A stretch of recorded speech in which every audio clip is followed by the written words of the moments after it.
Bonjour à tous et bienvenue sur la chaîne du temps libre. Moi c'est Anso et aujourd'hui on se retrouve à nouveau pour parler livres. Je vais vous parler du journal de Cathy Sutton, Comment gérer ses parents sans peine de Jenny Smith, publié aux éditions Nathan il y a plusieurs années. Moi comme d'hab j'arrive 3 ans après la guerre, si pas plus d'ailleurs. Mais bon, j'ai décidé du coup de sortir ce livre pendant le confinement parce que ça se lit vite. C'est sous forme de journal, donc voilà. Puis c'est écrit assez gros. Donc je me suis dit que, premièrement, il était plus que temps de le découvrir, et deuxièmement, ce serait sans prise de tête, ça se lirait vite, ça me permettrait de le sortir enfin de ma palle, et puis de l'avoir lu pour enfin comprendre pourquoi, au moment où il est sorti, il a quand même fait pas mal de bruit entre guillemets, parce que ça reste un livre jeunesse, mais il a bien tourné en tout cas. Ce que j'en retiens, c'est la forme du journal. Moi j'aime beaucoup cette forme. Avec les romans épistolaires, c'est quelque chose que j'affectionne énormément.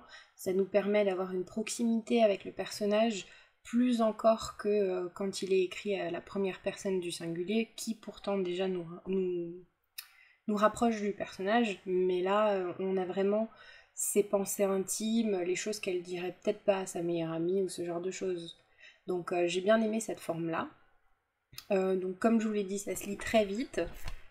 Après, ce qui est vraiment original, c'est qu'en fait, Cathy va écrire le guide pour gérer ses parents sans peine, comme elle le dit.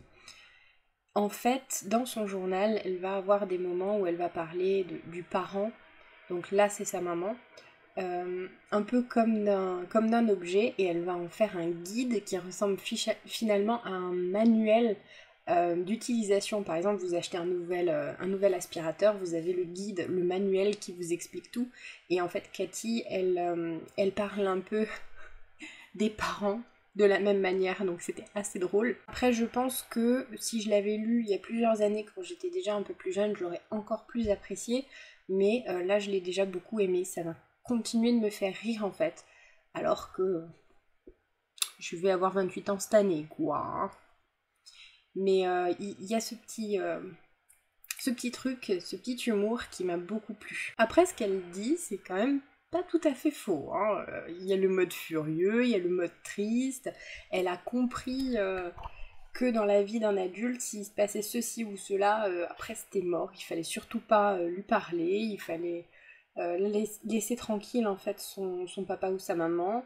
Elle a aussi compris comment les réconforter, comment éviter de se faire engueuler après des bêtises. Donc franchement c'était assez drôle et très très frais. Voilà, ça m'a fait énormément de bien de le lire à ce moment-là où on était dans une période historique incroyable et pas facile à vivre et à supporter mentalement. En fait, on cogitait, on se posait des questions, on s'inquiétait, voilà.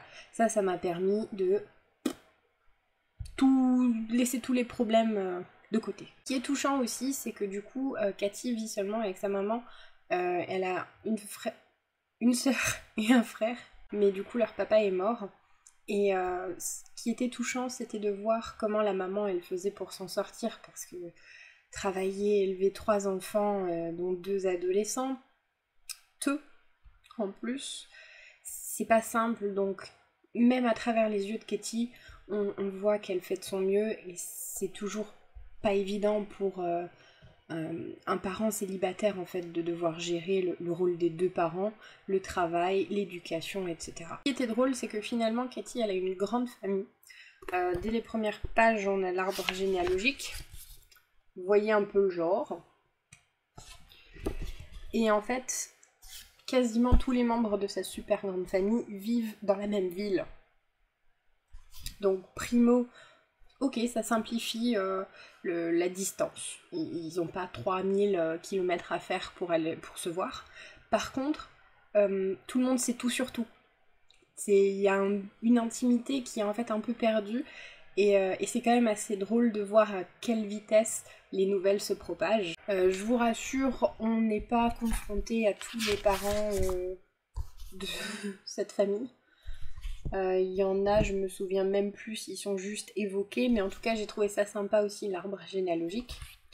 Ce que j'ai beaucoup aimé en fait, c'est que derrière ce petit guide qui explique comment les parents fonctionnent, Il y a aussi une histoire beaucoup plus touchante, c'est que la maman elle essaye de refaire sa vie, donc c'est pas simple quand le papa il est mort, peu importe hein, si c'est la maman ou le papa, mais un des deux parents est mort, et l'autre bah du coup doit tout gérer tout seul comme je l'ai dit, mais en plus à côté bah il a sa vie personnelle et surtout amoureuse, donc il faut gérer la nouvelle en fait par rapport aux enfants, essayer déjà de refaire sa vie, retrouver quelqu'un qui accepte les enfants, c'est pas toujours simple non plus. Ensuite, il faut présenter cette personne à ses enfants, et si les enfants n'acceptent pas la personne, c'est beaucoup plus compliqué. Est-ce qu'on renonce à son amour pour ses enfants? Est-ce que avec le temps les enfants vont s'habituer? Est-ce que finalement c'est juste qu'ils sont dans le déni, que voilà, c'est pas papa, ce genre de choses, donc il y a déjà ça. Et ici, les 3 enfants ont une manière de gérer la chose assez amusante, parce qu'en plus ils ne sont pas seuls, il y a aussi une des sœurs, je crois, de la maman, qui va réagir de la même manière. Et du coup ça apporte un petit bouleversement au fur et à mesure des pages. Il y a un petit enjeu entre guillemets, c'est du coup de savoir si ça va bien se finir ou pas. J'en dirai pas plus. Et finalement, la fin était assez touchante. Voilà, d'un point de vue humain, on se rend compte que les 3 enfants et la tante ont appris beaucoup de choses en fait. Voilà, du coup j'ai fait le tour de ce petit roman. Je l'ai beaucoup aimé. Après, je suis pas sûre que je le relirai, donc je pense pas le garder. Mais c'était une superbe lecture, c'était une bonne découverte. Ça casse pas non plus 3 pattes à un canard. Mais malgré tout, c'était léger, frais, drôle. Et il y avait un message derrière, il y avait une petite leçon à en retenir du côté humain en fait. Voilà, je vous le conseille si vous avez envie de tout ça. Sur ce, la vidéo est terminée, je vous remercie de l'avoir regardée et je vous dis à bientôt pour une prochaine vidéo. Bye!